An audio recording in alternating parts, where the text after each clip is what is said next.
जी। और इस बीच फरीदाबाद से बड़ी जानकारी आप तक पहुंचा रहे हैं। इस वक्त की बड़ी खबर आ रही है सामने। फरीदाबाद से जानकारी दे रहे हैं, जहां यमुना से सटे इलाकों में बाढ़ का खतरा नजर आ रहा है। हथनीकुंड बैराज से लगातार पानी छोड़ा जा रहा है और बैराज से 3 लाख क्यूसेक से ज्यादा पानी छोड़ा गया है। इस वजह से अब फरीदाबाद में भी बाढ़ जैसी स्थिति उत्पन्न हो सकती है। हथनीकुंड से छोड़ा गया पानी, डीसी ने तलहटी क्षेत्र में रह रहे लोगों से अपील की है। यमुना से सटे इलाकों में बाढ़ का खतरा मंडरा रहा है। हथनीकुंड बैराज से लगातार पानी छोड़ा जा रहा है। जल्द से जल्द लोगों को घरों से बाहर कहीं सुरक्षित स्थानों पर जाने की अपील की जा रही है। घरों को खाली करने की अपील की जा रही है, क्योंकि अब यहां पर बाढ़ का खतरा और भी ज्यादा बढ़ चुका है। 1 दर्जन से ज्यादा गांव में कैंप बनाए गए हैं। जल्द से जल्द घरों को खाली करने की अपील की गई है।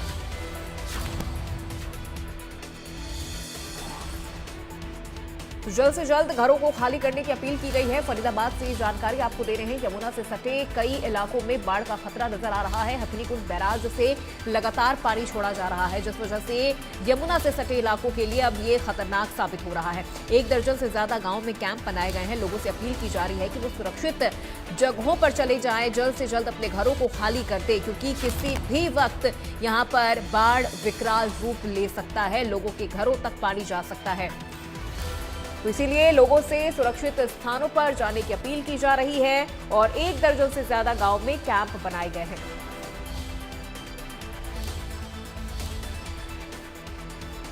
खासतौर पर यमुना नदी से सटे इलाकों में बाढ़ का खतरा ज्यादा मंडरा रहा है। बैराज से 3 लाख क्यूसेक पानी छोड़ा जा रहा है।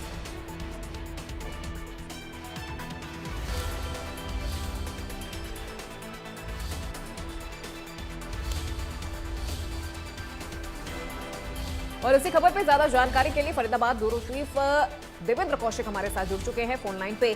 देवेंद्र, क्या स्थिति इस वक्त फरीदाबाद में बनी हुई है? खासतौर पर अगर हम बात करें तो यमुना से सटे इलाकों के लोगों के लिए किस तरह से चीजें वहां पर व्यवस्थित की जा रही है?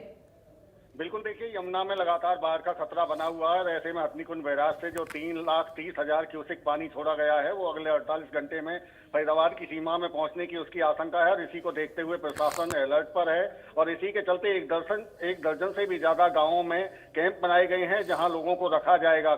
बताया जा रहा है कि कल शाम तक ये जो पानी है ओखला बैराज में पहुंचेगा और उसके बाद में फरीदाबाद की सीमा में उसे छोड़ा जाएगा। करीब 2023 में जिस तरह के बाढ़ के हालात बने थे, उसी तरह के हालात बनते हुए इस बार भी दिखाई दे रहे हैं और इसी को लेकर प्रशासन पहले से ही अलर्ट मोड पर है। तमाम अधिकारियों की जिम्मेदारी लगा दी गई है, ड्यूटी लगाई गई है और लोगों से कैंप में रहने के लिए कहा गया है।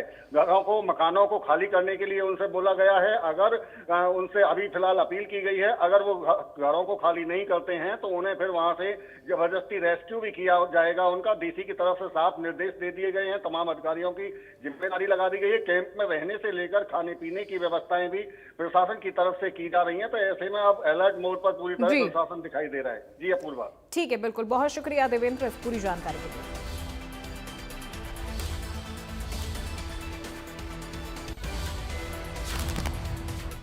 कुरुक्षेत्र में मारकंडा